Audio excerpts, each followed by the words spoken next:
Hello and welcome to the MyWhoosh Sunday Race Club. With 4 race starts, we're going to start with our Category 4 riders, then 3, 2 and 1.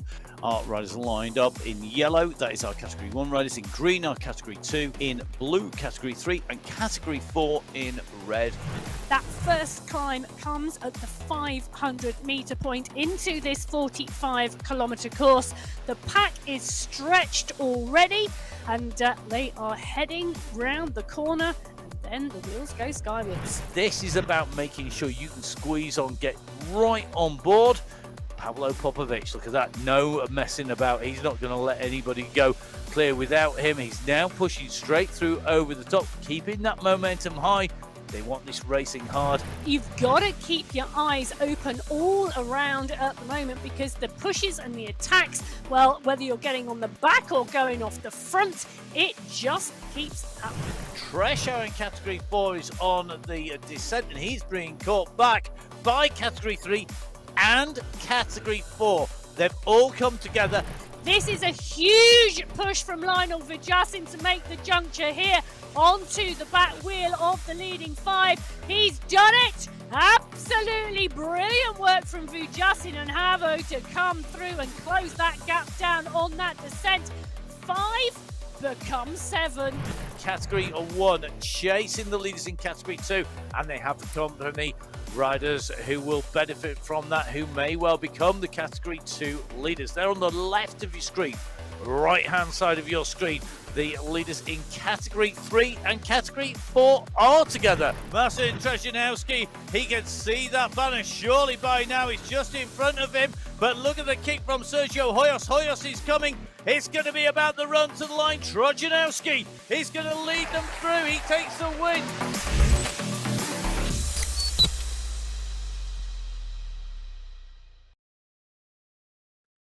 Hello and welcome to the MyWhoosh Sunday Race Club. It's qualifier race number 3. It's the 17th of December and we are in for an absolute blast. A Belgian blast here today. I'm really looking forward to this. My name's Matt Payne. I'm going to be bringing you all of the race action. I'm down in the subterranean studios with the one and only... the only one in the studio who's not a troglodyte. It is Emma. It's Biking Emma. Well, what can I say, Matt? But thank you for that amazing welcome to joining you in the studio on the MyWhoosh Sunday Race Club. This month we've been to Alula, we've been to Australia.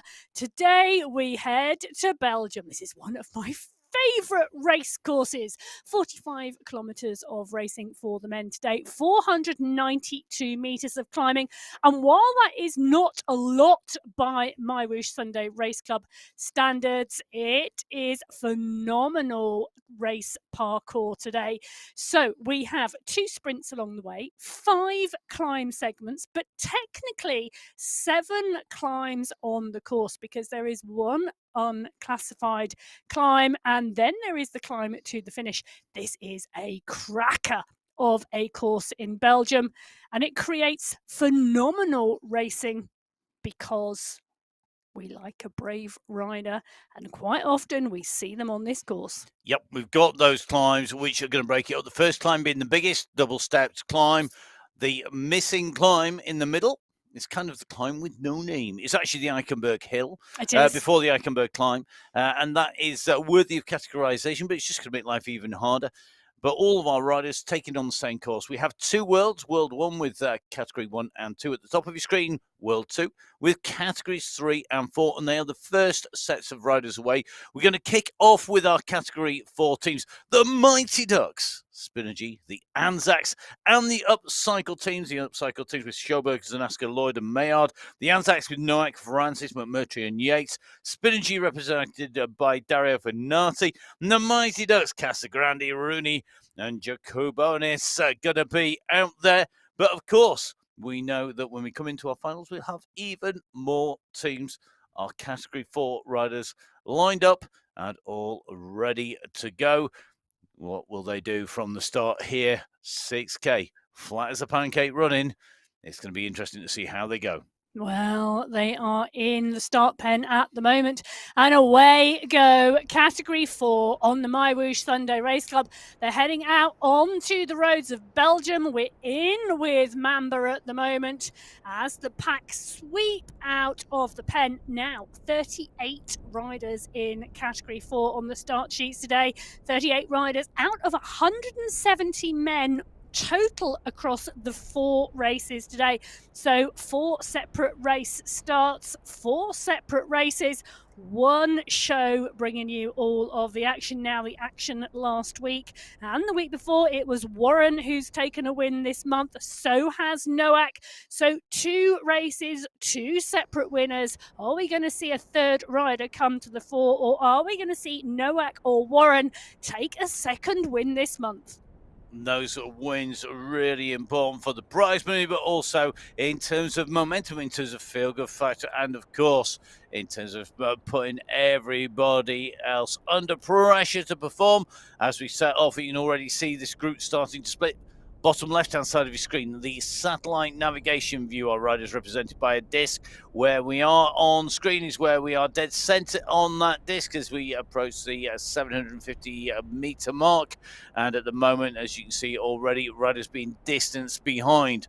Top of your screen are riders' data, the watts, which are green when they are good and hiding, and they are white when they are in the wind and having to work. The time, the heart rate, and their pedal cadence, as well as the distance they've covered. Top right hand side, the flat line is not because our riders have expired, it's because they are on the flattest section, of course.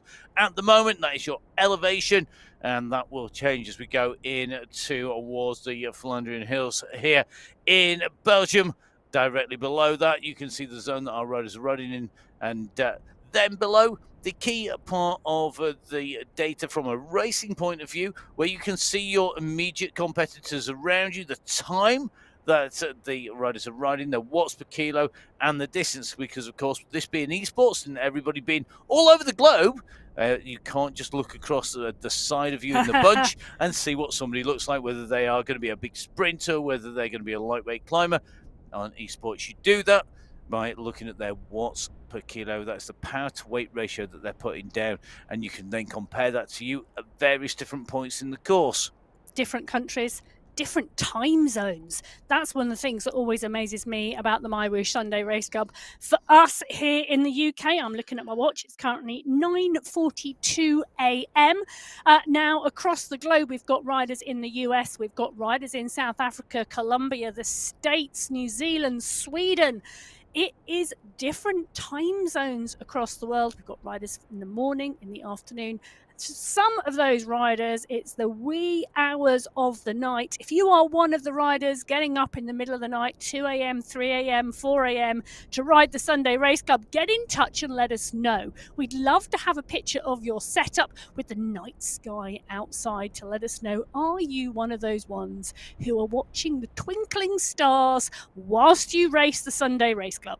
I think if I was racing on this race start, given the speed that they've set off from the peds, I'd probably just be staring at my handlebar stem at this moment in time. Well, I think Matt's probably right, because we're seeing 10.9 watts per kilo, because Kaluma, well, absolutely gone for the sprint. First sprint segment today, the Ghent City Sprint, comes at 2 kilometres into the race, and Kaluma, well, he wanted to stretch his legs and finish his warm-up. He did it. He came through there quick. Ola Warren, interestingly, came through in second place there. And Ola, one of those riders that we know is likely to be in at the finish as well. At the moment, making the way in through Category 4 in again at the moment. But you can see Category 3. Our next rider is ready to go with the Bauhaus Sport Club, the Italian Espressos, and the Anzac Wolfpack.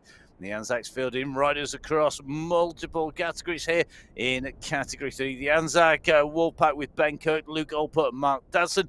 Bauhaus Sport Club with Pablo Vanegas, Esteban Gerardo Montoya, and the Italian Espresso team, Alessio Caligula, Enrico Quadrelli, Andrea Montallo Monelia, as well as Alberto Roncalli. So will it be a short, fast espresso? Will it be a Sporting Club finish, or will the Wolfpack hunt them down? We're going to find out. It could be one of many of the other riders, but Category 3 are going to hit the straights and the roads of Belgium Once they hit that pave, we're going to see who's got the power, who will be the Lion of Flanders, and who is going to squeak like a mouse. Well, I'll tell you something. Diduch, Neville, Ross, Cadiz, Hoyas, Kochakov, Millerstick, Giuliano, Hoyas, Totoretto, Svarts. All of these riders, well, they don't squeak like mice. They ride like wolves, because this is the pack and they are rolling out. Category 3, the largest race field on the MyWhoosh Sunday Race Club men's race. 52 riders on the start sheets. It's always the biggest race field. It attracts a phenomenal strength and depth of riders. The quality is just superb. It is, and it's so competitive in there. And with that big pack come big pack dynamics, as anybody would know who's ridden in a group of riders. When you have one or more riders in front of you, it makes life so much easier. When you have this many riders, you can almost sit near to the middle of the group and not pedal anything like as much. I'm not going to say it's easy, but it's definitely easier. Well, learning and understanding the draft is absolutely key to riding on the MyWhoosh platform. And just to demonstrate the strength and depth in this race field, if we go back to the November final, the team competition was won by Italian Espresso. The gold grabbers in 2 in second place.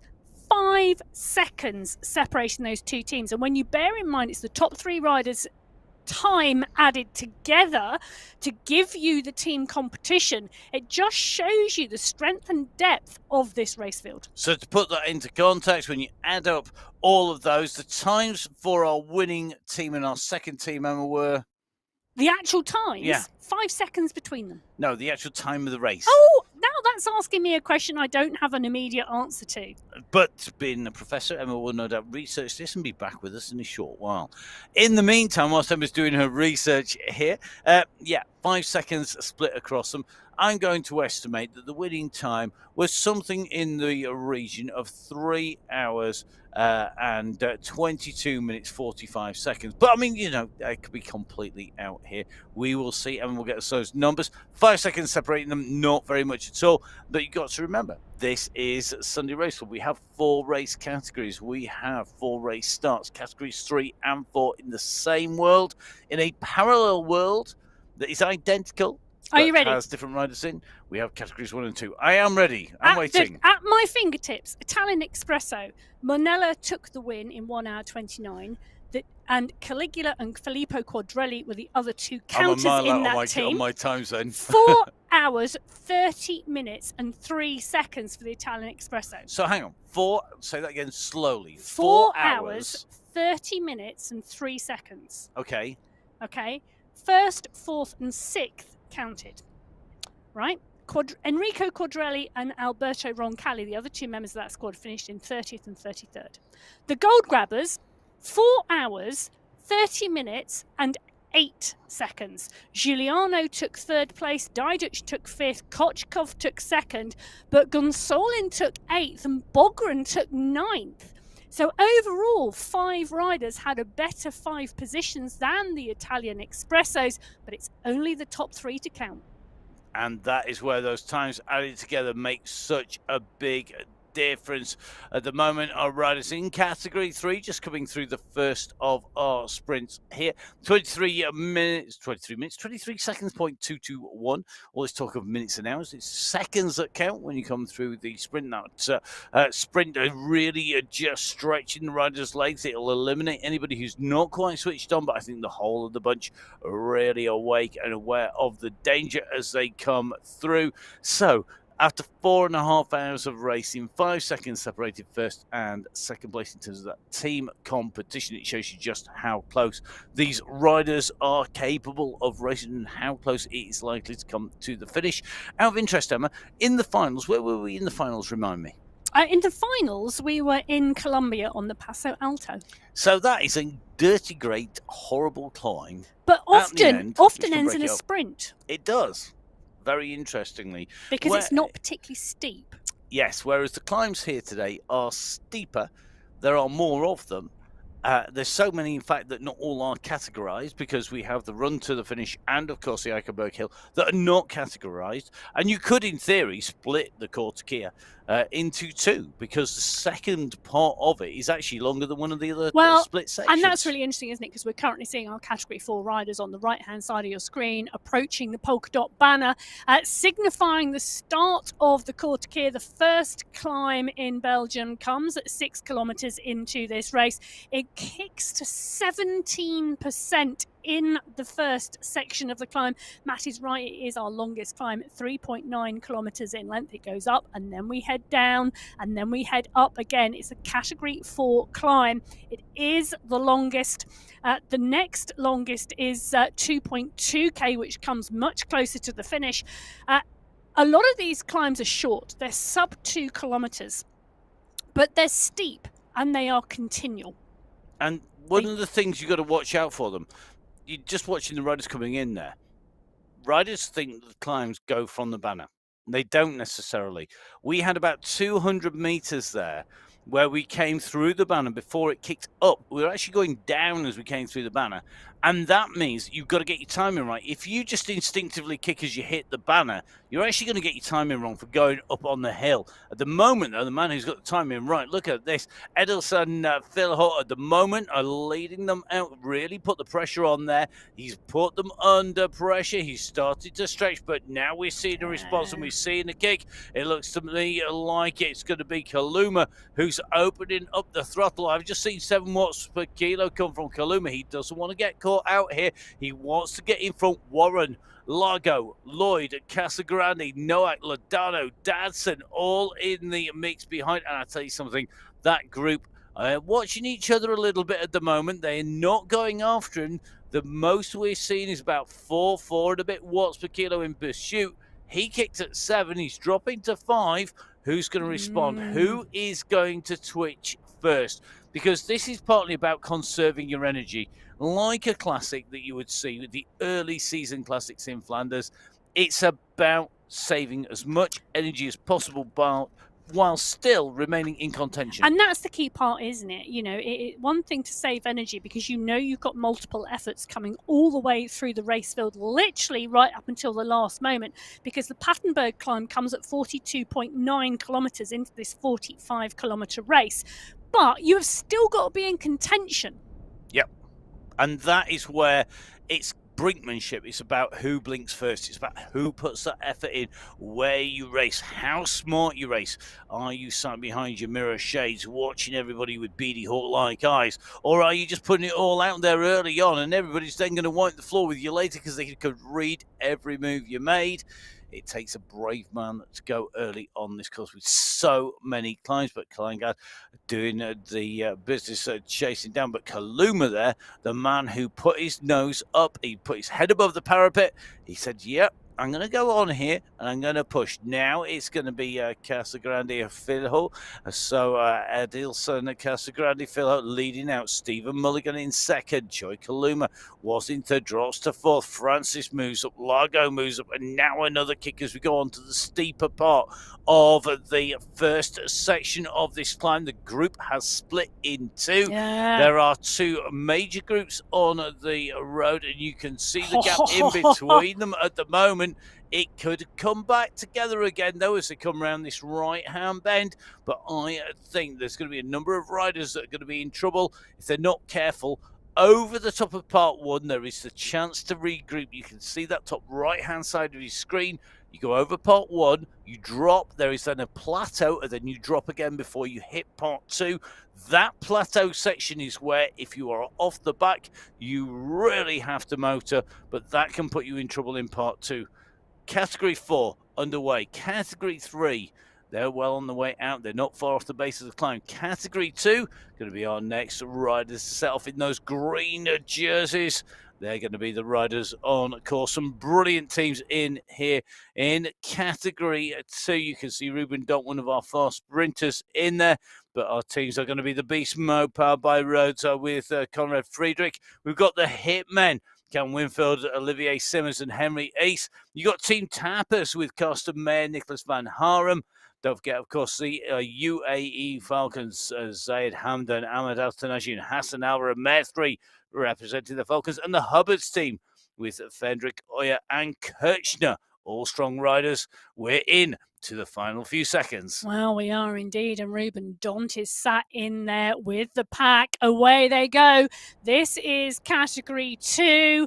They are up and out into Belgium. They're out of the start pen. Everybody clear of that pen. Moving strongly. Dont, now one of the strong riders in this squad. Second place last week on the outer loop in Australia. Belgium, well, let's see what happens, but it's Oviedo who's put the fast start in. Whoa, Jose Oviedo straight up and out of the pen, really stretching the legs. 5.5 watts per kilo. They do not well. He does not want to make this easy.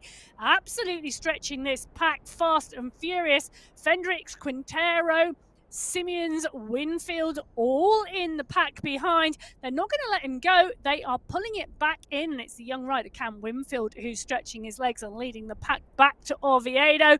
Finishing his warm-up, he rides for the Hitmen, one of the squads who dominate this category 2 pack. Now, they were second in the team competition last month in the November final, second to the Wattage Warlocks, another squad who are consistent in their performance. They are indeed the Wattage Warlocks with the warm-up and warm-down rides prior to and after the Men's Sunday Race Club. They'll be kicking off their warm-down, I think it's 12 o'clock at GMT when they're going to be doing that. How many riders will have any legs left to actually be able to warm them down? I'm not so sure. Olivier Simmons of the Hitmen very quickly up on to the front of this group. And one of those tactics, Emma, for not getting caught out at the start is to go at the front. You're not going to get left behind if you're the fastest rider off from the pens. It's also a great way to blunt some of the leg speed out some of the strong riders, because you are making life difficult from the word go. Anybody who hasn't warmed up can get away with that if nobody goes hard off the start line. However, these riders are not letting that happen. They're going hard from the start, deliberately trying to catch people out. Interesting to see Marcin Trojanowski in this group here, Emma. He's going to be an interesting one to watch because he was so strong last week. Yes, and of course Trojanowski has joined the MyWhoosh Sunday Race Club recently, slotting into category 3 for his first 2 races and being strong in those races. He finished second in his first race. He won last week. He's now progressed to category 2. It's going to be interesting to see what he can do here. Walter Clays was a very similar rider, came into category 3, very quickly progressed to category 2.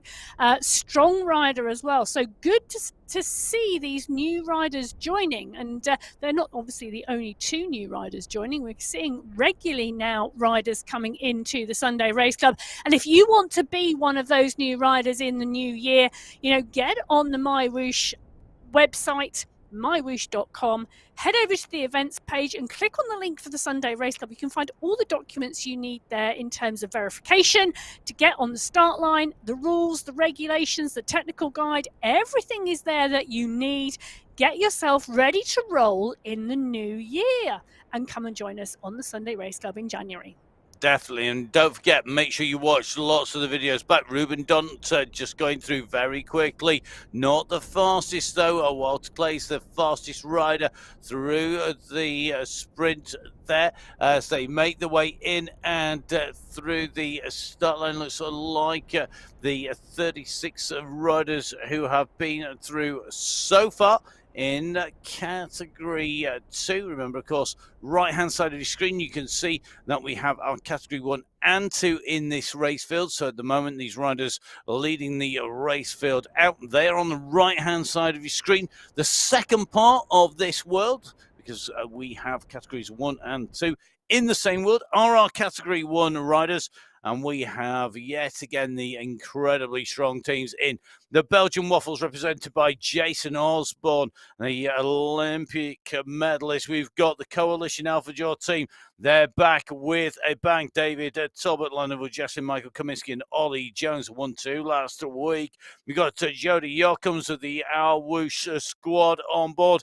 The best pun or play on words, the pain toasted or the pan toasted. Now you have two Frenchmen in there with Sebastian Havo, Michael Plantero, as well as Jakob Bjorklund and Simon Walter, and the UAE clan team, Pablo Popovic, SS, Mr. X100, and Michael Knudsen. Here we go. It's the start of the MyWhoosh Sunday Race Club for Category 1. The teams are up and riding.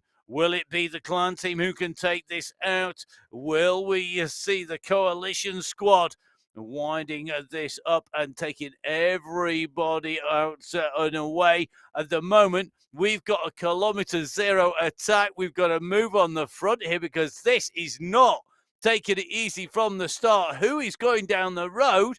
Well, it's Michael Knudsen who's gone for this. He's being chased at the moment by Vujasin, by Oddspawn, by Nair and Dan. And this is aggressive riding from the word go. The one and only Michael Knudsen kicking it out of the start pen and making sure that there is a huge stretch on the Category 1 field out of that start pen, and no one's going to want to let Knudsen go down the road that early. But Kaminsky, Nair, Knudsen, Osborne, Vujasin.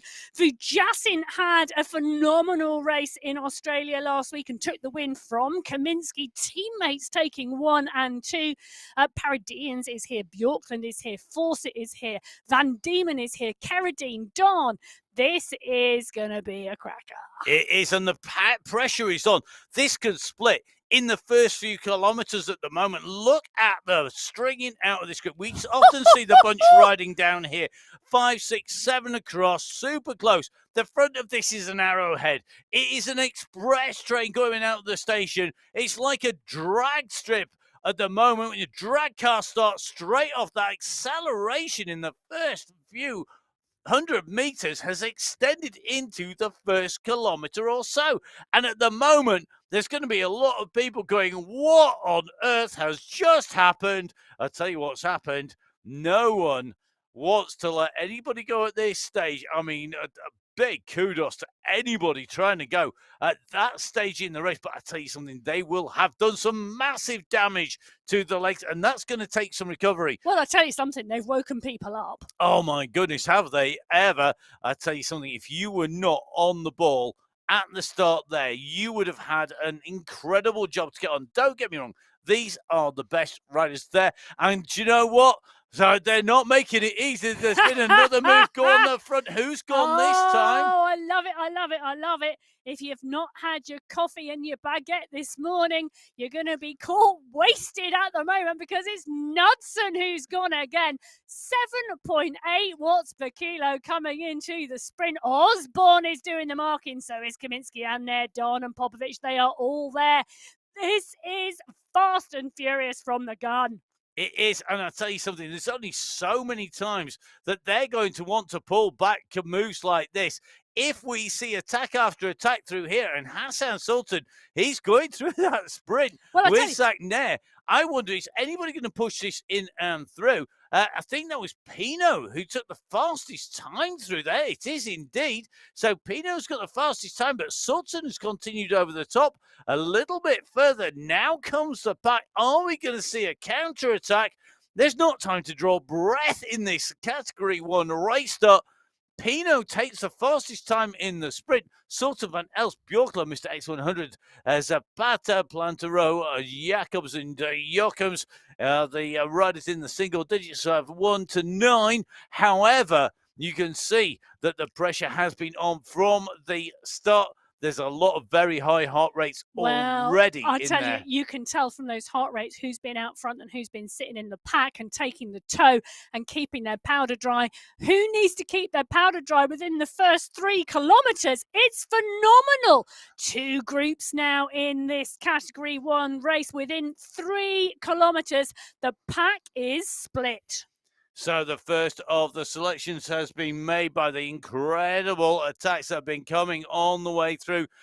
So good sprint. Not often we see Mr. X100 right up there in the sprint, but I think he's just aware that they cannot afford to be too far down that group. And the moment anybody puts the pressure on, whether it be for a sprint or an attack, they've got to be up there.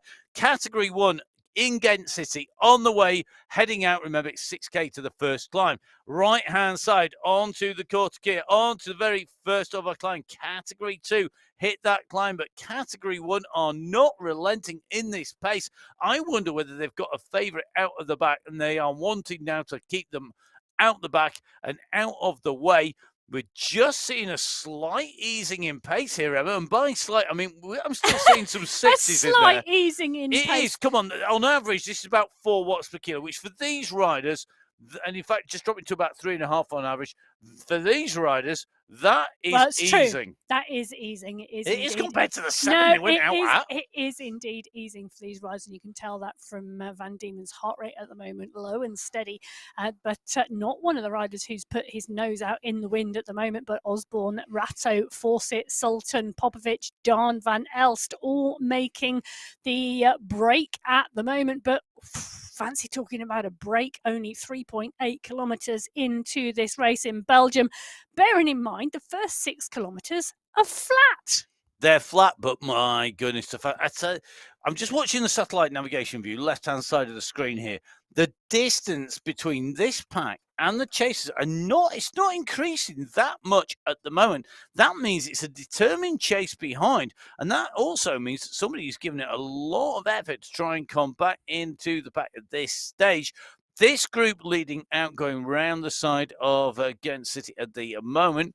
Well, I'm looking to see if it's got all of those big names, are all those teams represented. Who is missing in here? Has any of the big names who we expect to figure in at the finish been caught out by that?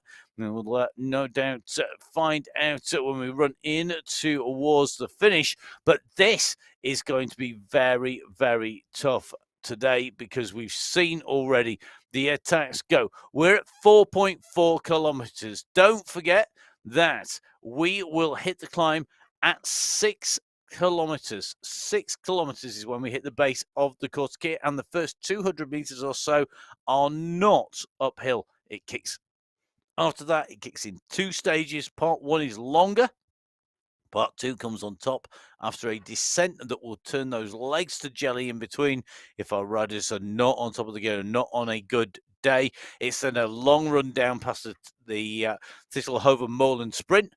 But this is the climb that is going to be facing the riders on the Cortiquet. This is Nicholas Spratt on the attack here. Spratt going clear of the group. Don trying to respond. So is Volksabellos.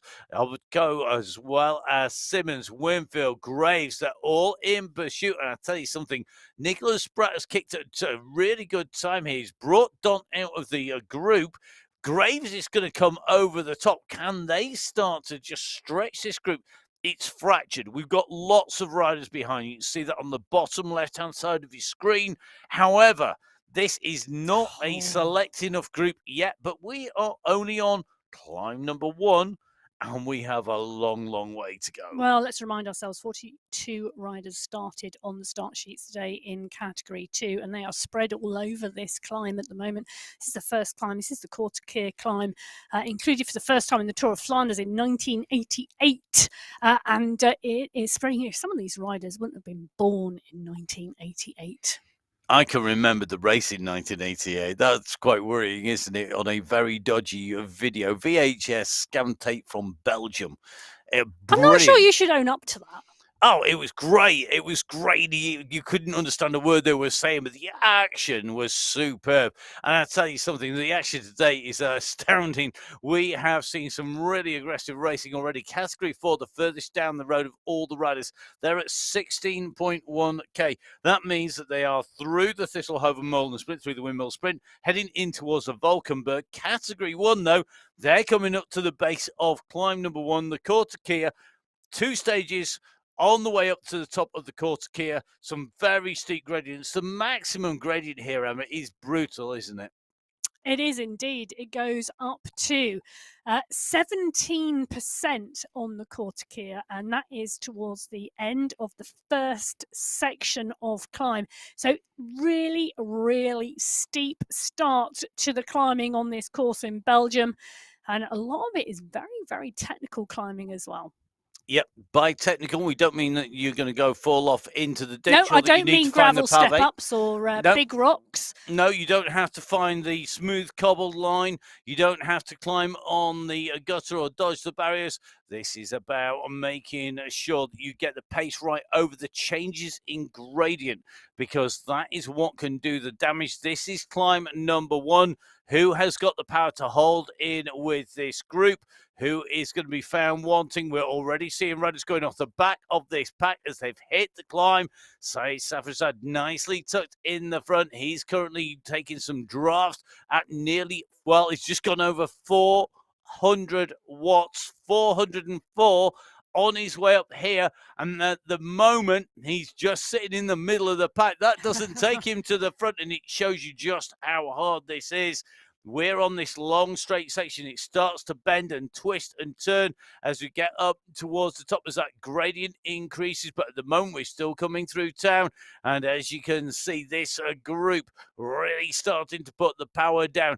Safrazad is up in the front pack. Can he stay there? He's in some exalted company, and those groups behind are broken. You can see the dot-to-dot behind on that satellite navigation view, left-hand side at the bottom, but we are just in a little bit of an ease of gradient. Ease in terms of gradient means sub 6% basically, and it doesn't last long because it's going to start kicking. We very quickly come in this left-hand turn. When you're climbing up here, you can see this left-right chicane, and you know that when you hit this chicane, you're just about to hit that increase in gradient, and then you can see the road lift in front. You're out riding this on MyWhoosh. You're in Belgium, and you know you've done the left, you're going to do the right-hand chicane, and then it bends around here. 9%, 10%, 11%, going up. It's going to keep on coming. Who has got the legs for the climb? Who has got the power to wait to take themselves over the top in that front group? Will this selection be even more elite than it is now? Well, it is indeed already an elite group at the front here, but it's still a big group pushing on. Daan is at the front. Ratto, Van Elsvu, Jasin, Joachim, Safrazad, Hill, Van Diemen, Noren, Jones. These riders continuing to tap on the pedals as they come towards the first part top of this climb. The Corsica goes up, you go over the top, you drop down into the valley, and then you kick again before you get to the top of the segment. A stretch is coming on this group at the moment. It's I was going to say it's a small stretch. It is a stretch. We're seeing one rider just get distance off the back, but I don't think this is going to do enough damage to this leading group. I think we're going to see this leading group all go over onto the descent together. And this is where we find out who was pacing the first part of the climb so that they had the energy for the second and could kick hard in part 2. Who was just hanging on in there for grim death, has got nothing left when we go on to the climb. Now, this is a very tricky little bit of descent to get the pace right. You drop down the steep section, it levels out, and then it drops again. And this is absolutely critical. So round the right-hand turn we come. It levels out. You go straight across, and you can see in front, dead straight, dead level, but it's not long until we drop once again, and then it kicks up, and that is where things get very, very tough, because we go back into another steep section, and it really steepens at the top of part number 2. So the riders come in straight on through. A little bit further to go. You can just see the road starting to bend away to the right-hand side. That's where that depression comes, and you see the gap that's opened up behind these riders. Look at that. The riders behind are not in sight. It has made the first selection on the first part of the first climb here today. All that early attacking, all that early pressure, I think, has done damage to a lot of people. It looks like a lot of our early instigators, including Michael Nussler of the UAE clan team, are in this pack. This is the second part of the drop, but it's going to be over very quickly indeed. I'll tell you something, having ridden out here, you take this turn, You look up in front and you know that wall is coming. Well, I'll tell you something, they have been gulping in the air, dropping their heart rates, ready to go again, because it is going to be kick after kick after kick on this climb. That fast pace set at the beginning going to be doing some damage. Start to see a stretch again. It's SS to the front. It is that UAE clan team. They are not letting off the pace. Jason Osborne from the Belgian Waffles as well is there. Well, let's say we are in Belgium. If you've eaten your waffles, you should be fueled for these climbs. I quite like a waffle in my back pocket out on the road. You've been known to take a few packs of waffles out when we've been out on some training rides with the riders that we've had out on our rise up the various moors and banks and walls and bergs. I tell you something. You know that it's got to be good for you when the coach tells you what you need to be having. And we're, of course, qualified cycling coach as well as being a commentator, racer, rider. So our experts on board when it comes to fueling up. Emma's tip for the top: put a waffle in your back pocket. Mine: put an energy gel in and do lots of training. Eat lots, ride lots, sleep lots. Yeah, That's 3 golden rules. Real food. Here we go. On to the next section of the climb we come. It's easing off here, but it's not over. We've got to go kick around the tight left-hand turn that comes up. It's almost a hairpin turn. It's a sharp turn, and this little kicker that's coming in now, it's enough to do damage if somebody is on the limit. 8.5%, 9%. We come round this left-hand turn and instantly it's going to go down very quickly indeed. You can see we come around the bed and then we're going to go into minus numbers. Over the top we go. You can see the gradient is going to drop down. These riders are sprinting to get back in touch. 3 riders clear at the front, but this should come back together. It's a long run down. Yeah, it was Lionel Vujasin who put the kick in at the top of that climb to go up and over the top and get the momentum on the downhill. Also setting the fastest time up the climb of 6 minutes 50 seconds from Jason Osborne, Michael Kaminski, Nair Jochems, Van El Safrazad, X100 and Jacobs. The riders rounding out the top 9.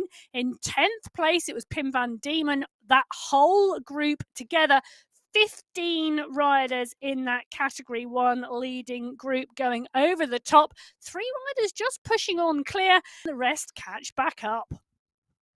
Not all of them. You don't think? No. I'll be honest. We know how fast these riders are going to go. They're not going to let anybody go back on unless they don't consider them a risk. You just wouldn't do that. You need to be aware of who, what, where, and when. Where are the riders? Who are they?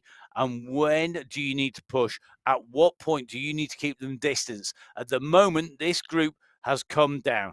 It is still full of very, very good riders, but can they make it count? Now, we're going to swap to the Category 3-4 world, the parallel world here. We're in with our Category 3 leaders. They're on the way in towards the front. They are still a fair way behind the leaders in Category 4 who had that 5-minute head start. But at the moment, as they hit the 19.2 kilometer marker, they know that they are not far off the top of this climb. Big kick coming as they go up on to the top. They're going to go underneath the polka dot banner, and the top of the Valkenberg, which is where they are, is the roadway through the lake. So you come up, you go under the banner, and it's a flat, long section at the top of the Valkenberg. The next climb is a less of a summit and more of an instant descent. That is the Eichenberg Hill. Then the Eichenberg climb has a knife edge summit, and then we go on to the Clermont, and then into our final climbs into the finish. But this is tough stuff because you've got to push here before you go in. It is the opportunity to pull those gaps back down again. Looks like Grant Leon in here in Category 4 looking to get back in up to the riders in front using the momentum of the riders in front. Ivo Sure at the moment looking very strong on the front of the Category 3 race. Behind him, Malas Cusimano, looks like Tortoretto, also chasing hard behind. They want to pull back the rider in front. It's only a few seconds, but Ivo Sure is not making this easy for them. He's continuing the attack. And they got to question here, Emma, the tactics. You've got strong riders behind. You're pushing over the top. and they have the advantage in numbers. You've got to be so sure of yourself, pardon the pun, of getting to the finish solo to keep pushing now. You could be saving that energy and get some recovery in. Well, you could be saving the energy and getting some recovery in, but the only way to break the groups is to keep on pushing at this point in time. Top 5 only taking prize money today. You want to be in that top 5. You don't want to finish 7th or 8th. And the smaller you can make that leading group at the front of the race, the more chance you have of one of those podium positions. Like, you don't want to be second down. Second's first loser. Well, you know, I'm not going into that today. Oh, we're not going to do the first loser argument again, are we? No, we're not. Okay, let's not. Right, on to our category 1 leaders. This select group of leaders that has been forced down very, very quickly on the way through the Thistlehoven-Molen sprint, which is the windmill sprint. Basically, that's what it means. It is a windmill. It's going in through the windmills. Now, this is a mix of wind turbines and old school milling windmills, as well as pumping windmills for water. So the wind power being utilized at the moment. None of the riders doing much other than staying out of the wind by hiding behind the rest of the riders. The pace is off. We are seeing 2.5, 3 watts per kilo from our category 1 riders. We're moving back across, as you can see, because our Category 2 riders have the fastest time through their Category 1 back right off the pace. Category 2, though, as always, they're always on it. And Cam Winfield stretching his legs, hitting the top of the charts at the moment. The hitman at the very top, followed by Dalton Simmons, his teammate. Then it's Klaus Bjarthead, Gates, Cahan, Graves, and Cahan again. So Khan and Bert Cahan both inside the top 10 there, and not that much to choose between them as they make their way through. Interestingly, as we watch, Hassan Sultan, a rider who is not in the leading group, has just gone through that sprint. He's a chasing rider. So is Bjorn Andreasen, the esports world champion, and Panizza. They have been added. They are chasing riders. They are not the lead pack, and they are being added as we speak because it is a live result that comes up. Sultan has the fastest time through there. Bjorn Andreasen, the world champion at esports, is with him, and they are not the leading group. They're not even close to the leading group. Well, take a look at that. Michael Knudsen has also been dropped from the leading group. So Knudsen, the rider who set the early pace in that Category 1 race, now distanced from that leading group by over a minute. Well, that was an incredibly suicidal attack from him then. If he has been dropped on the way through, it's not come good for him. Will it come good for his teammates? Has he made the rest of the race field work so hard that the UAE clan team can take advantage of that? Well, I'm going to see, will it be hero or zero for Knudsen? At the moment, he's not the hero who's taking it away, but he might set up his team for a win. We will see. So, left-hand side, Hassan Sultan, the man with the fastest sprint through there.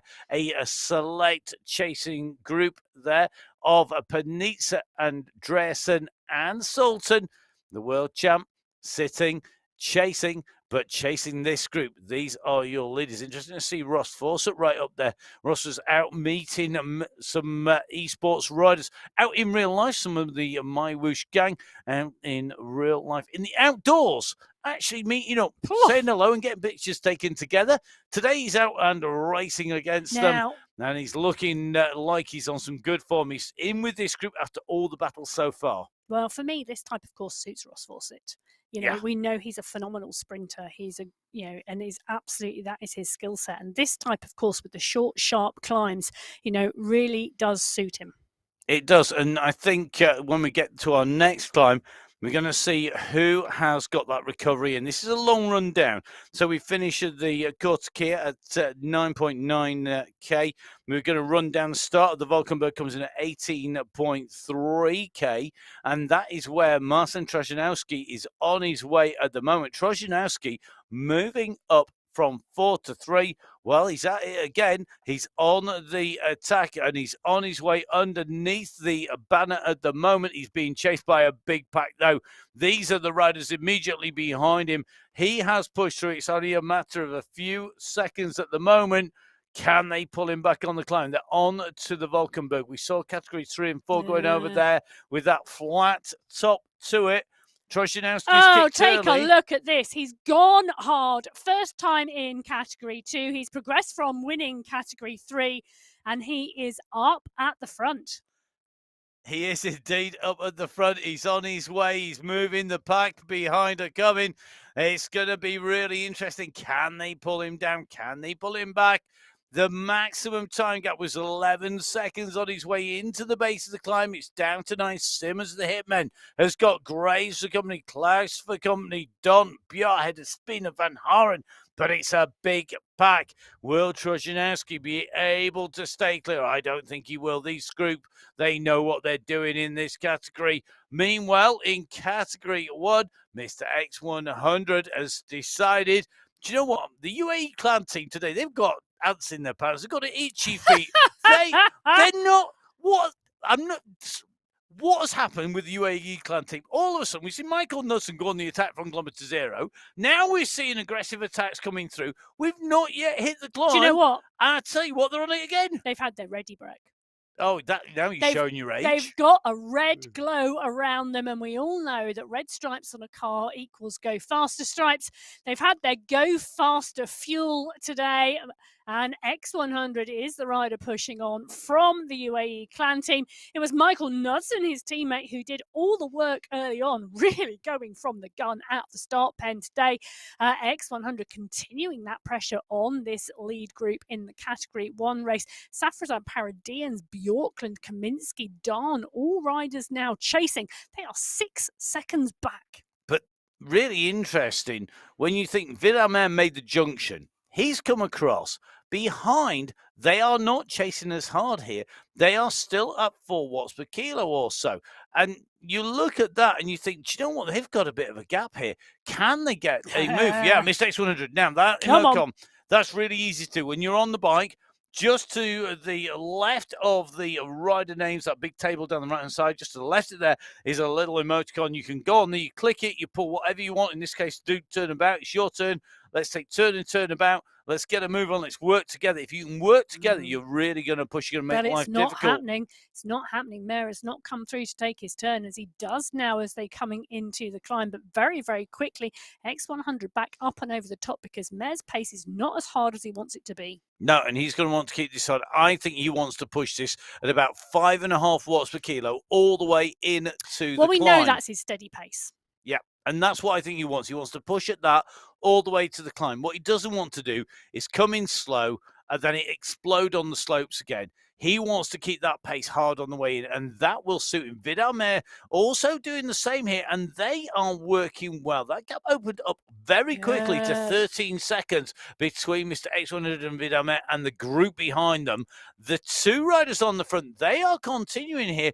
And remember, we are going to go on to the Valkenburg. It's not long. The Valkenburg climb, it is only 1.3 kilometers. And if they can carry the pace into it, because it's a relatively short climb, they could hold the gap. They may well extend the gap because they've gone early enough to put so much time in, even if this group suddenly ramps up to 6-7 watts per kilo. Yeah, well, the Valkenburg climb, you say it's 1.3 kilometres long, Matt. It's got an average gradient of 4.3%. Not as steep as the Qualifier in places, but is it going to be long enough for this group to put an effort in and bring that gap back? Because I'm looking at that and thinking it's now over 20 seconds. Well, they're holding 5.5 watts per kilo. This group is sitting at 4, max. Mostly 3.5. Yeah. Now we go on to the climb. Here we go. We've gone underneath the banner. Little bit of a drop down rolling in. This is like the previous climb. The Qualifier and the Valkenburg both have this drop down and then a kick in the actual climb segment. And that means that you're rolling some pace up as you come in. Now the numbers are going up. Yes. The gap's 17 seconds. It's going to come down, I think, quickly because these guys are climbing at 7.5. So we're seeing 7.6. David Dunn. We're seeing 6.7. Yoda Yokos. Ross Fawcett's a 7.2's just gone through. Darn is holding a consistently hard pace here. That is going to push him up this Well, group. yeah, Osborne and Vujasin are also moving strongly as well. And I think Vujasin has got that added confidence from taking the win last week. He's got the wings under his wheels at the moment on this climb, continuing to push and really contributing to bringing this gap down. I'm just watching some of these riders. Some of the riders are yo-yoing. There's some 5.5 to 6.5, 5.5 to 8. Other riders, Darn, he's 6.7, 6.8 to 7.1. He's not moving off that at the moment. And that would indicate to me that he's sat down really powering this out. If you're out at the saddle, usually yo-yos a little bit more up and down on the power. But I'll tell you something, that is consistent power, and they are climbing at speed. This gap, it is coming down. You can see the two riders in front. They're just going underneath the archway, underneath that MyWhoosh banner here on the Sunday Race Club. The chase is on behind. They're trying to pull back Mr. X100 and Vidal Nair. They're the two riders who have gone off the front. You can see them in front of you on your screens. You can see them on the left-hand side of the satellite navigation view. They have got enough of a gap. I think they'll be able to stay with this group when they get caught, because they're going to get caught in the very last slopes of the climb. And I think if they were looking to get some sliding room on the climb, they've achieved it. They're not going to have been distanced on the climb. And I think the only problem for them is I'm not sure that they've done enough damage behind. They've not forced people to work too hard, certainly not hard enough to cause them a problem. Now, Pim van Diemen on his way across, 10.3, making his way on to the wheels here. Is he going to close them down? He's got the gap down. They're going to hit the group as they come together. So the front and back of Group 1 come back together again. The two escapees closed out. They're going over the top, and they're continuing to push here. Well, they're on the top. They're going over the water at the moment. They're over the top of the Valkenburg. They have the Eichenberg next, but they've got to get down the other side yet. The group's still stretched, but all together, I think, by the time we start to see them on the descent proper. So Van Diemen setting the fastest time up the climb. He was the one who did that chasing and brought the group back in. 2 minutes, 24 seconds. Osborne into SS in 3, Kaminsky in 4, Vujasin in 5, Darn, Jochems, Van Elsten there. They were all chasing the two riders at the front. Well, I'm scrolling on my screen at the moment trying to find them. I've got them in 39th and 40th position going up over that climb, and that's because they set a steady pace and they time trialed up the climb. Well, the rest of the group were chasing. They chased hard, and they are back together. So here we go over the top. We've gone through the lake top. We're about to make our way in to the descent. This is the roll down. We then have a flat section. It's about 2.5 kilometers of flat once we come off the descent of the Valkenburg. That will take us on to the Eichenberg Hill, then the Eichenberg climb. The Eichenberg Hill, well, that is going to kick first. It's got a rolling summit. We then go into the Eichenberg climb, which is a knife edge summit, and that finishes at 29 kilometers. And you can see at the moment, category 4, they're nearly there. Well, it's really interesting, isn't it? Because category 1, we've got a big group. I'm counting it at 21 riders. Category 2, we've got a large group as well. They are 23.7 kilometers into this race. And we are very going to shortly see where that 23.7 kilometers brings them. It brings them between the Valkenburg and the climb before the Eichenberg. We've got lone leaders in category 3 and category 4. So very different races underway on this course. And the Eichenberg climb at 29 kilometers, where the Eichenberg climb comes through. It finishes at 29k. That is where our leaders are at the moment on the road in all of our categories. So the furthest rider down the road in terms of leaders at the top of the Eichenberg climb, pretty much. What you need to look at now is where that comes. So we've got Eichenberg Hill and climb together. The Eichenberg Hill, the hill in yellow, the Eichenberg climb in red. Long flat section into the Quermont. The Quermont is brutal. It is one of the steep climbs. It's got a long wall. It is well and truly a Mur. It is the Mur de Quermont. It is a very nasty climb. It levels, it kicks again. You drop down to the Paterberg, and the Paterberg climb, exit on the Pattenberg breaks the race. That is the decisive climb. If you are not in it at the Pattenberg, you will not get back. However, it's not flat to the finish, as you can see on that final run in to 45 kilometers. It's going to be very interesting. You can now put that into context to where our leaders are. The Category 4 leader already well over that Eichenberg climb. Meanwhile, Category 1 and 2, very different terrains. Category 1 on the flat, another attack going off the front of Category 1. We're using the steer in Mr. X100 there, trying to break up the group. We saw him dive to the left, then to the right. He's moving across to the left, using the steering on MyWhoosh here, trying to break the draft so that people can't get in his draft, and he's using it effectively. He's one of the best proponents of using the draft breaking abilities by steering across the road, not giving away all of the advantage to the riders behind by making sure he stays on one side. You can see the chase behind. Vidal Mer has moved to the left-hand side of the road, the right-hand side of the screen. He's hugging that white line to try and make sure he can follow. Miss X100 drifts to the right now. Now follows Mer. Mer goes to the right.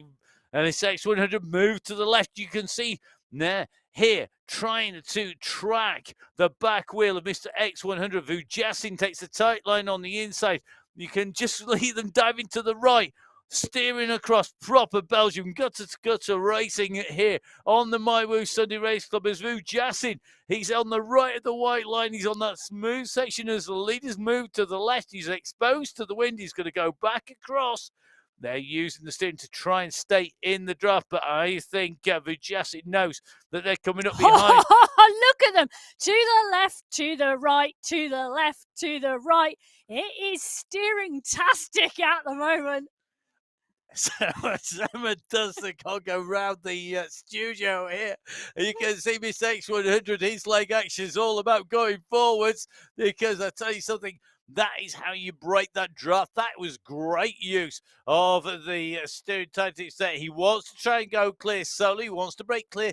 And you can see we are coming up to our next ascent. Now, this is the Valkenburg Hill, not the Valkenburg climb, but the descent down and the climb up are absolutely critical for the Eichenberg climb. The Eichenberg climb has a knife-edge summit, which means you've got to be really close to the leaders going in. He's trying to get the gap at the moment. This is going to be really, really key. How much gap can he get? He's gone clear, and at the moment, this group behind are not putting in a concerted chase. Well, whilst Matt doesn't really know his can from his Agadoo, from his Row the Boat. There's lots of different party songs there are for the festive period.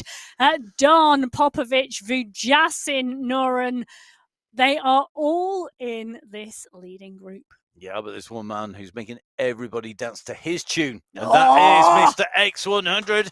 He's gone down the road. He's got all the right moves in all the right order, because he used not just his speed, power, and strength, but he used the game. He used the platform to his advantage, and now he's seeing a chase behind come, and because they can't leave it any longer. That was a kick from Jason Osborne, who's just been overtaken by Lionel Vujasin, but these riders are having to do it the hard way. They are having to chase onto the climb. Mr. X100 is just going to get some draft down from the riders he's catching. This group are coming, but look at the red that is having to be put down there. Those red chevrons kicking in as the riders go over 7 watts per kilo. I just see 9.7 watts per kilo coming down. That is almost sprint finish territory as they come up here. And this now means that when they catch Mr. X100, he has been sitting at what for him is a comfortable pace. He needs to accelerate up, but you know what? He's not making this easy for them at all. I'll tell you something, they've still got 20 kilometres of racing to go, and they are digging and digging deep continually because they want to hang in that pack. They want to hang in that leading group in Category 1. The Category 2 leading pack, do you know what, is pretty much as big as the Category 1 leading pack. The Category 1 leading pack now working their way through the back markers in the Category 2 race. Those that can hang in in or try to hang in are trying desperately to stay in that group and take as much of a tow as they can. But this is on the ascent, not the descent. And Jason Osborne kicks again. He's just kicked really hard. There's 8.9 watts per kilo on the move away there. He's started to really wind this up. He knows that as they come over the top of the Eichenberg Hill, it rolls out pretty quickly into a descent. It's not as much of a plateau as we saw at the top of the Valkenberg, and then it's that very fast roll down. We are seeing, I think, most of the Category 2 being dispatched, but one or two hanging in there. I think I've seen Oviedo in there. He's doing a great job. Seb Alice as well, I think, is in the mix here. And if they can hang on, this will be to their advantage, particularly with the roll down and the run into the Eichenberg climb. They have riders in front. They want to close down on Mr. X100 in here. That tactic of his of going before the climb to try and level it out. It's trying to almost flatten the curve, isn't it? It is indeed. Take the peak off the top of the power that's required by going in early and ride at his own pace. Yeah, it is, because the next two climbs, the Eichenberg climb and the Quermont climb, both with pinnacle tops, very, very different to the type of tops of the climbs we've seen so far. And those two pinnacle top climbs will be absolutely crucial to set up who goes into the finish. Well, talking about pinnacle finishes and absolutely crucial climbs, this is the Category 2 race. I mean, Dakowitz has been pushing hard on the front here, but the size of the group is still significant. Spratt, Graves, Kranich, Simmons, Ospina, Gombert, all in this group as well. This group is spread down the hill at the moment, but they are further up the road in Belgium than our Category 1 riders. They are coming up to the top of the Eichenberg climb, then just two more to go. And the drop over the top here, critical. Any gaps now, you're going to be in trouble. You can take a look left-hand side of the screen here. It's dot to dot behind. It's not all joined up. Nobody's put the lines in to make a correct shape at the moment. But as they keep this going, they're not going to get back on either, because we go over the top. That gap will open. Remember, the gaps are compressed on the ascents because the riders are going relatively slow. Their speed is less. As the speed picks up over the top, the leader will be into the descent and accelerating before some of those riders have made it to the summit. Never mind starting to accelerate down the far side. Don is going to be leading them up, but Graves is not having any of it. He's going to be right on his heels here. Don, Graves, Van Heath, Simmons, Mendakowicz, Ospina, Quintero, Category 2 over the top.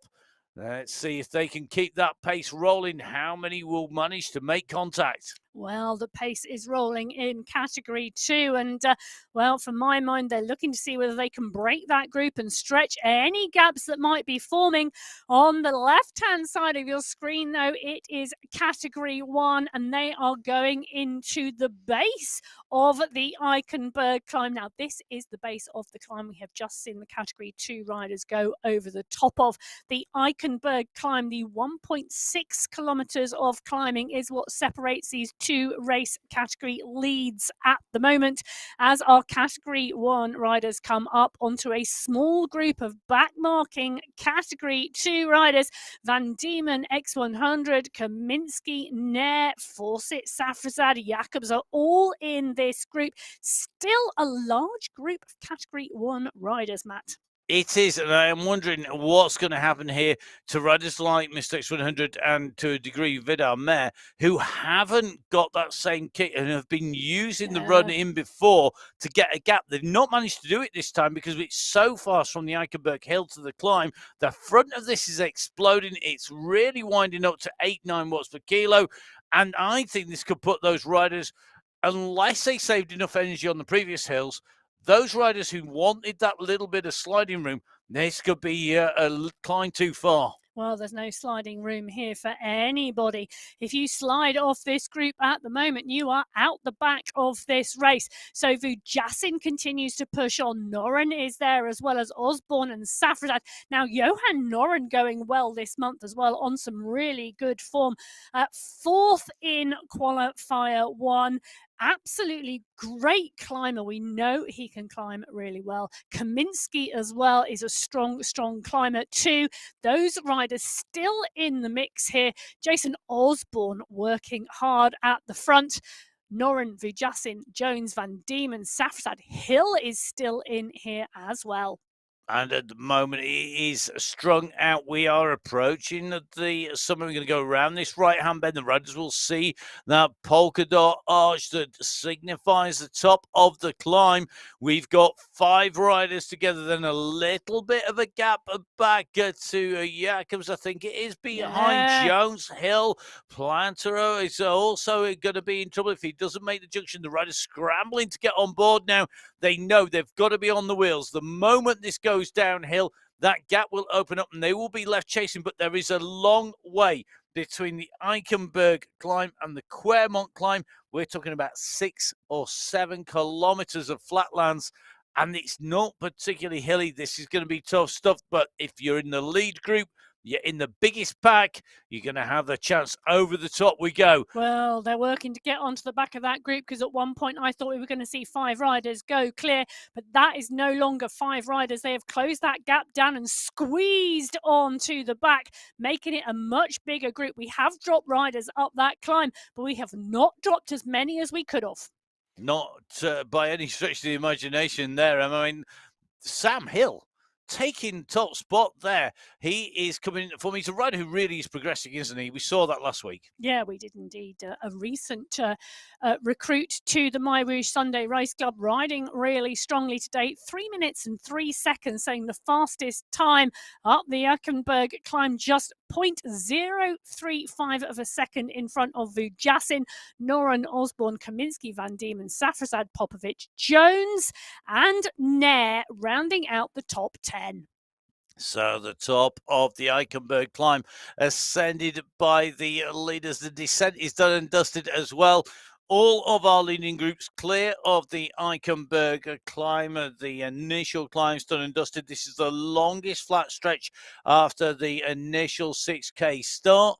You can see that we're heading pretty much back through the same terrain at the moment for Category 1. Category 2, well, they're going back through Ghent City at the moment. Category 3 are out in the Thistlehoe and Molen area of the countryside, as are Category 4, but they are coming on to the climbs. 36.6K is the official start of the Quermont climb. 36.9K are where the leaders in Category 4 are, and an attack has gone on the front of Category 4. It looks to me like we are going to see some action in Category 4, and to tell you something, the Category 3 are not far behind either, if not in front. Well, what's really interesting, Matt, is that those let me put this back in again. What's really interesting, Matt, is those lone leaders have indeed been brought back. So where riders have been attacking up the climbs, the groups and the chase groups have been able to reel them back in, and we have leading groups in every single category. And the Category 2 race, I don't think this is long before this comes back together again as well. We're in with Nicholas van Haren at the moment. You've got Gates in there, but Kane just behind, a couple of seconds behind. You've got Karen Kane is about 13 seconds up the road. I mean, all of these riders, it's basically, I was going to say it's 4 groups. It's now maybe 5 groups. It could be 3 groups as it starts to break and regroup together. But we are still on the way. Remember, the base of Quermont climb is 36.6K. It should come back together, shouldn't it? Well, young Cam Winfield is on the front, you know, an under-23 rider who is getting better and better and using MyWhoosh as part and parcel of his training program. He's been putting in some phenomenal performances on the mountain bike and on the road bike in real life this season, as well as on MyWhoosh Sunday Race Club. Yeah, his performances outdoors have been matching his performances Oh, they've indoors. been superb. And a rider with a big future in the sport would be very interested to see how he continues with his career. Now, Category 1, we've got a bit of a push here. This is Mr. X100. He dived to the left-hand side of the road, and now he's kicking his way down. Now, interesting move there. If he'd have stayed to the right, he might have just picked up a little bit more draft from the Category 2 rider. That's Paolo Kirchner behind. It looks like it's Michael Plantero who's coming up here. The Frenchman comes round the side. He's on to the wheels here. I'll tell you something, he didn't go over the top there, unlike Lionel Vujasi. In fact, Vujasi's not going over the top either. They've marked that down. They've brought the group back, but the group behind, that is fractured. And the chasing riders behind, they're not that far back. That could be a big group if Group 2 joins Group 1. Tricky. You've still got about 4K. Well, 13 riders, I think I count in that leading group in Category 1. You know, it has got smaller and smaller, 21, 15, 13, but that is still a significant group, 32.3 kilometres into this 45-kilometre race. We've got the Quermont to go, we've got the Patenberg to go, and then we've got the run into the finish line. And I think I've just seen flick on our screens, 18 seconds is the gap from Group 1 to Group 2. So Group 1 coming around this right-hand turn here. Group 2 are up behind. Now, we're going to try and keep an eye on that because it was 18. I think I've just seen 16 seconds to the chasing group. So it may be that they're starting to bring them down. The attacks on the front are being closed down. Then there's a pause. If the pauses are longer than the attacks, that group behind will take advantage and try and close it down. But another attack goes this time. Arnie Jacobs is the rider pushing on from the Netherlands. Behind him, you can see that Jason Osborne just a hold in the front of the group with Lionel Vujasi and Pablo Popovic, but the gap is being held 2 seconds for Jacobs at the moment. But whatsoever he's on the front attacking, I don't think the group behind will be able to close this gap back down again. Well, that's it indeed, isn't it? As Jacobs pushes on, absolutely moving and moving strongly now at Joel. I was going to say just shy of 6 watts per kilo, but now just tapping over the top. The chase group not picking up behind. I can still see 2s and 3s in that chase group behind. I'm thinking they are not interested in responding to this at the moment. And I say that, but Vujasin comes to the front, but immediately comes off the pace. Interesting move here. Yeah, how far can they give him? At the moment, it's 5-6 seconds. How long will they give him before they put a concerted chase? I think they could give him 15 seconds. I'm not sure I would want to put someone who finished in the top 15 in the Netherlands National Road Race this year at 15 seconds. I would. I think you can at the moment because of where we are in proximity to the Quermont climb, the length of the descent from the Quermont to the Patenberg, and then the technical nature of the finish in terms of terrain. I wouldn't want to go more than that. No, definitely not. But at the moment, if you chase, you are burning energy, and we're near the end of the race. We've got to remember that we're heading towards 10K to go. That means that if you put too much in now, you'll pay for it. It's not like Michael Nudston, who went on the attack at kilometre 0 and has had 45K to come back.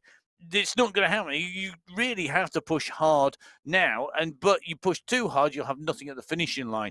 Now, further up the road, closer to the finishing line, it is our Category 3 and Category 4 leaders. These are the Category 3 leaders at the moment. They are pushing on, looking good at the moment. And at the moment, they are on the descent. They are at 39.1K, which means they're on the way down from the Quermont climb, from the top of the climb. They're down in the woods at the moment on that elevated road section, and they are chasing that big group of riders in front. The big group of riders in front, they are the leaders on the road. They're the leaders of Category 4, and it's not a big gap. They're coming at speed. Look at that. This is going to come together. It is indeed going to come together with the last 5 kilometres of this race to go. So that is going to be an interesting one as the Category 3 leaders catch the Category 4 leaders. On the left-hand side of your screen, we've got Arnie Jacobs 9 seconds down the road, and it's X100 and Van Diemen who have started to push on.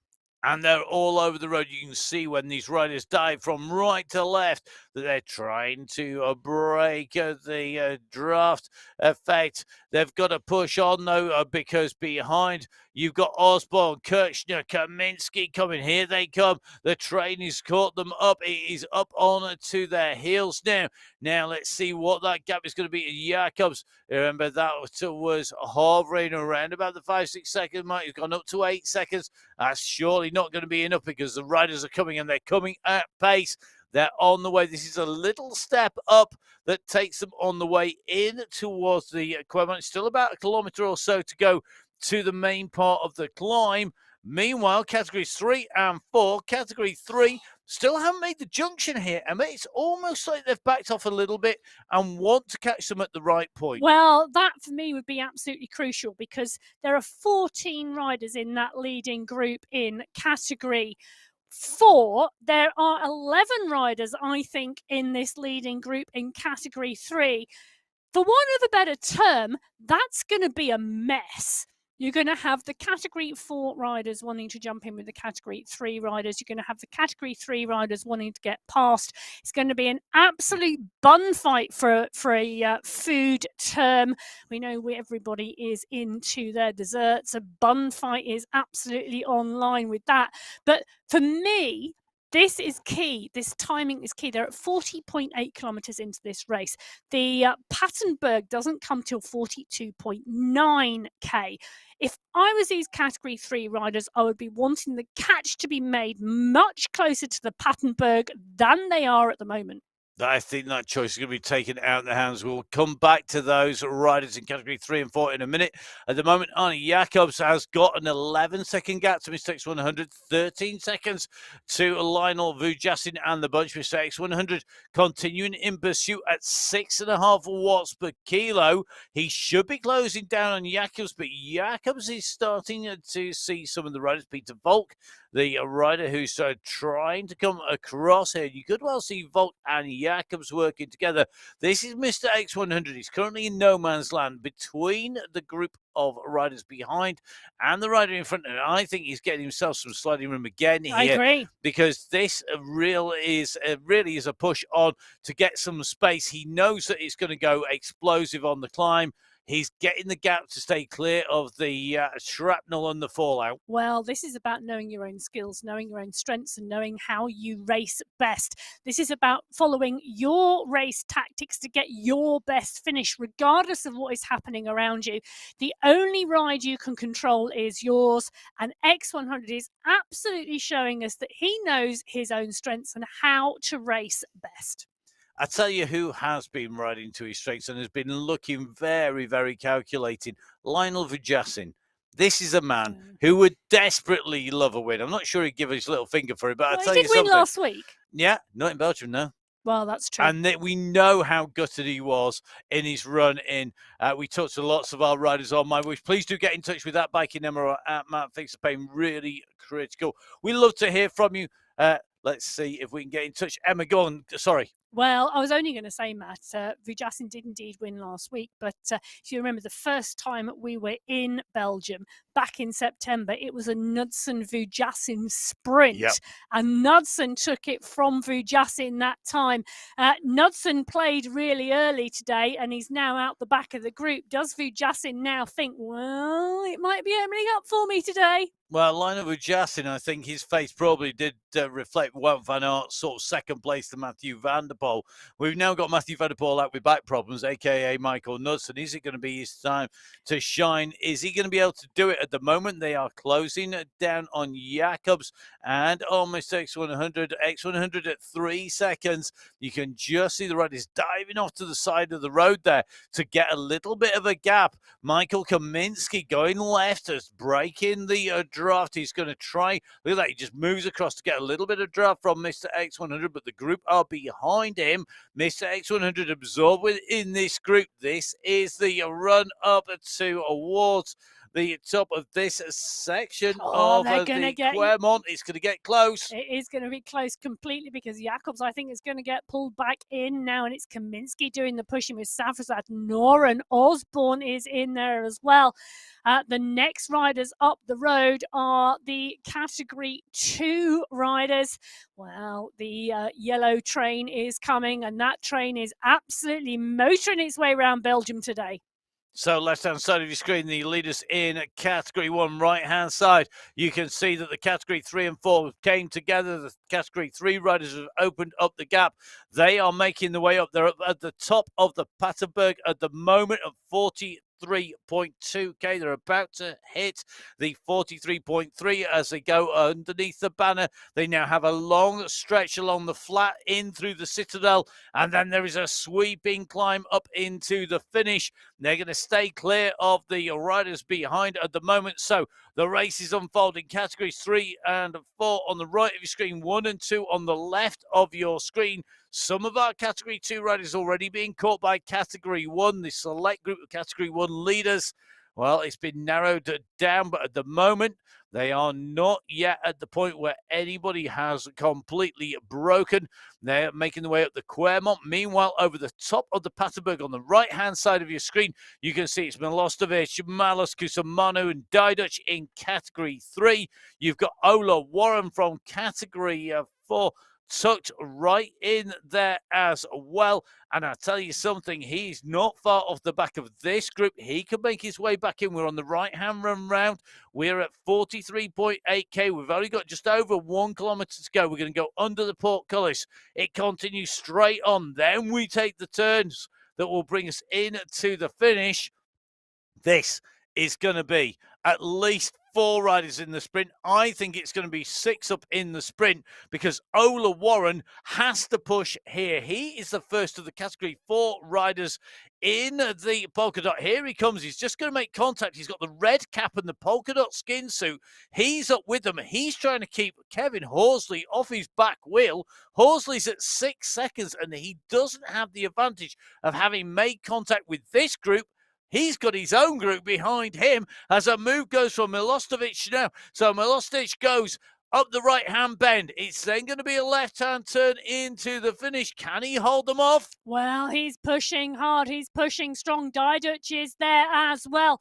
So is Malus. They are completely pushing. Cusimano is there. Warren and Horsley from Category 4 are hanging on there as well. Their own battle to see who's going to take the win there as we're watching the Category 3 riders with 500 metres to go. So as they swing round the left-hand bend, it's Milostic who is pushing on here. Malus, Diduch, Cusimano, all in the mix. They are strung out waiting. Who is going to kick first? Who is going to kick hard? Milostic is at the front here. The others are waiting. This is a game of cat and mouse in the last 300 metres. Diduch has gone first. Diduch goes at 12 watts per kilo. He sees that finish line. Can anybody match him? I think Andre Diduch is going to take the win. So Diduch takes it from Milostic, from Malus, from Cusimano. Phenomenal timing there from Diduch to take the win in that Category 3 race.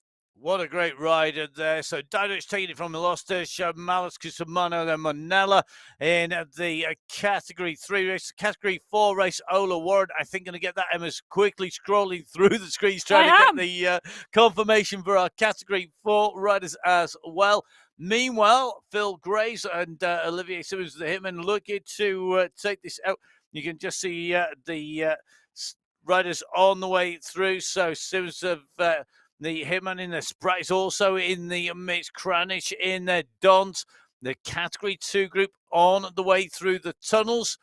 Just coming off the top of the climb, heading down into the descent, and through the descent come the riders in Category 1. These are the leaders. Take the left-hand turn. There's another drop down to come.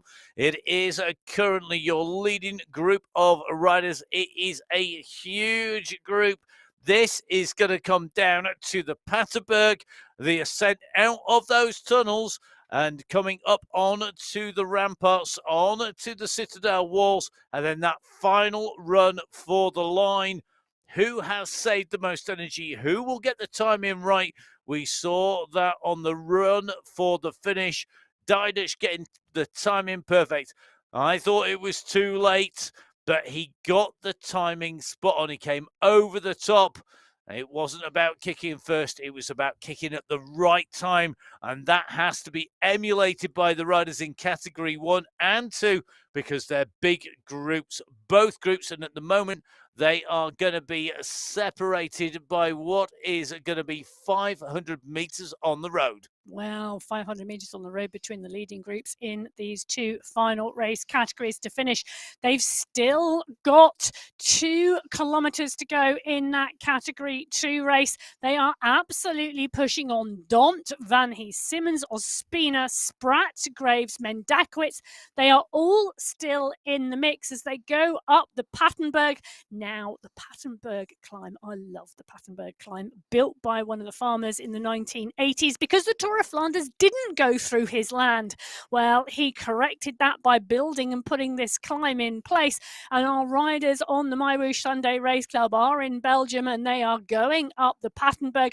Nicholas Spratt leading out the category 2 race field. Olivier Simmons, Phil Graves, Carlos Ospina, all still in the mix as they continue to put the power on those pedals. So category 2 coming to the top of the Patenberg. Category 1, we're seeing push skirmish. It's only lighter action on the left-hand side. Nobody at the moment putting a race-winning move in because they know that the Patenberg is coming with section 100, pushing up on the left-hand side, wanting to keep the pace hard going in for category 1, that huge category 1 pack all together. Category 2, though, they have shed riders on the Patenberg. They brought this down. This is going to come down to what these, I think, 6, if not 7 riders are going to do on the run in.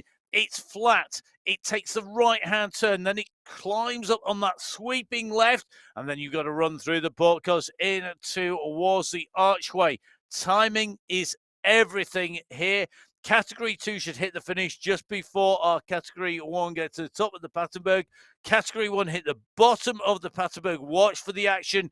This will decide who's not going to win the race. Category 2, they need to decide who is going to win the race. Well, Category 2 have still got 1.2 kilometers to go. They've still got a climb, which kicks to 7% before they get to the finish. Currently, Category 1, well, the Patenberg is under their wheels. So with 1 kilometer to go, 1,000 meters left in this Category 2 race. There are 7 riders still in the mix. This group is concertinaing. Riders coming back onto the group because of the pace that's happening. But Dont is leading this out. Dont kicks us 800 meters to go. This is an early attack from Ruben Dont with 800 meters at 11 watts per kilo. Can he hold this?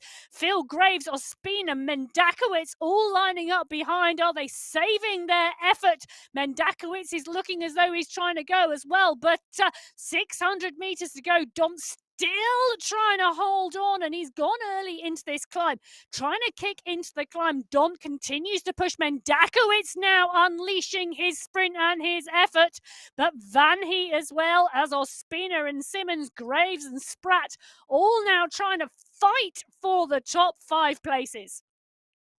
So Ruben Dont comes towards the top of this climb as he starts to move in towards the finish, but Mendakowitz has saved something for the finish. Mendakowitz has saved his effort, but so has Ospina and Spratt. Are they going to make it into the final few hundred meters of this race, or is Ruben Dont going to hold this all the way to the line? So Ruben Dont coming up for the finish here on the MyWhoosh Sunday Race Club. But Mendakowitz comes up along my side. But I think that is going to be Ruben Dont holding that from Mendakowitz. It's looking like Category 1 now coming in to the last 1K. So a great race there in Category 2. Dont, Mendakowitz, Graves, Simmons and Spratt your top 5 at the moment. That's still to be a confirmed result. That is live as we speak at the moment. This is category 1 on the way in. They've ascended the Paterberg. We have detached at least 3, if not now 4 riders off the back of the group. But as we saw, riders can come back. But if you've been distance 1, it can happen again. Trojanowski is tucked in with this group. He's on a great learning experience today. He may not be in the top 5, but this is the run for the line. Zach Nair has gone early. He's gone first. He's at 11.5 watts per kilo. But look at Osborne, 14. He's coming. This isn't over yet. Vujasin and co are coming too. They are absolutely pushing on. Who can get this 500 metres to go through? Jasin, Osborne, Nair, Kaminsky. Safrazad is there as well, and we know he can kick, but it's Vujasin leading this out. They're about to come into category 2 back markers, rolling it through, and the draft is going to have some effect here as Vujasin continues to kick. Vujasin's going to be the first rider to see the finish line in category 1, but is Kaminsky coming? Kaminsky's pushing. He's on his wheel. Can Vujasin hold this from Kaminsky? Vujasin Kaminsky is so close. It is a photo finish between Lionel Vujasin and Kaminsky. I think it's Kaminsky who's got it. Michael Kaminsky takes that. He takes it. 0.911 of a second for Kaminsky. 0.976 for Vujasin. That is indeed a photo finish. Michael Kaminsky moves up from second step into top step. He pushes Vujasin down into second place. The 2 Coalition Alpha Duel riders take top spot yet again, reversing their places. Oh, for the last time out, Jason Osborne from the Belgian Waffles, the Olympic medalist, in 3. You've got Johan Noren in 4, Said Safrazad in 5, Michael Planteau in 6. You've got Zach Nair in 7, Sam Hill in 8, and Pim van Diemen in 9. What a race, what a finish. Belgium never fails to disappoint. This isn't just your average waffles. This is waffles with cream jam and sugar on top as well, because it is always a full Monty from the riders when they come in here. Great racing in categories 4, 3, 2, and 1. Emma, what a race, what a ride. I need to go and have a lie down, and I've not turned a pedal. I'm sure you do. It's been great putting words to the action. We saw a great women's race on the new Heritage Climb course in Alula. We've seen a fantastic men's race here in Belgium. It's been a pleasure putting words to the action. My name's Matt Payne. You can catch up with me on social media, Strava, MyWhoosh, and all around the globe at Matt Fixer Payne. You can catch up with Emma on social media at Biking Emma. Please do get in touch. We do love to hear from you, whether you give us a heads up on your tactics before you take to the race, or you tell us what's happened and how bad your legs are afterwards. Do get in touch. We do like to hear from you. And if you do share your race tactics, we won't share them with anybody else. It's a guarantee. So please do get in touch with us. Do get in touch with MyWhoosh. Jump on board. We'd love to see you racing. Thank you very much for watching. Thank you to our riders for racing, and a massive thank you to the team behind the scenes who do such an amazing job of bringing us the race coverage each and every week. Absolute superstars. But from us here in the commentary studio, from Emma and myself, Matt Payne, stay safe. We'll see you again soon. Goodbye.